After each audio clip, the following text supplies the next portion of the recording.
ইমানের ভিতরে কোনো সন্দেহ করাই যাবে না। ইমান পূর্ণাঙ্গ হবে তখন যখন কুফর শিরিক থেকে আপনার ইমান বাদ থাকবে। ইমান তখন পূর্ণাঙ্গ হবে একজন ব্যক্তি সমস্ত কিছুই ইমানের পরিপূর্ণরূপে বিশ্বাস করে, কিন্তু কুফরি আছে, কিন্তু শিরিকি আছে, তাহলে তার ইমানের কোনো মূল্য নাই। সে ব্যক্তি নিঃসন্দেহে কাফির, সে চিরকালের জন্য জাহান্নামে যাবে। ইমান যদি ইমান হলো একত্ববাদ, আকীদা একত্ববাদ, তার সাথে কুফরি আর শিরকি এটা হলো বহুত্ববাদ। হ্যাঁ, একত্ববাদ বহুত্ববাদ কোনোদিন একসাথে আসবে? হ্যাঁ, কোনোদিন একসাথে মিশ্রিত হবে না। সেই জন্য কুফর শিরিক পাক থাকতে হবে আপনার ইমান।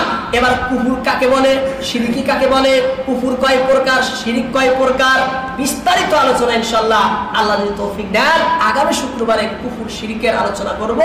তারপরে আল্লাহর অস্তিত্ব সম্পর্কে আমানতু বিল্লাহ, আমরা যে আল্লাহকে বিশ্বাস করব, আল্লাহকে কিভাবে বিশ্বাস করব, কিভাবে বিশ্বাস করা কোরআন হাদিসে রয়েছে, আয়াত হাদিস তুলে তুলে আপনাদের সম্মুখে ব্যাখ্যা করব আল্লাহ যদি তৌফিক দেন।